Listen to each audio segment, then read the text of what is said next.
ভোর হলো লিখেছেন কাজী নজরুল ইসলাম। ভোর হলো দোর খোলো খুকুমনি উঠরে ওই ডাকে জুই শাকে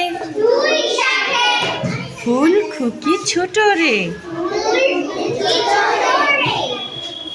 খুলি হাল তুলি পাল ওই তরি চলল এইবার খুকু চোখ খুলল আলসে নয় সে উঠে রোজ সকালে রোজ তাই চাঁদা ভাই টিপ দেয় কপালে। ক্ল্যাপ করো সবাই।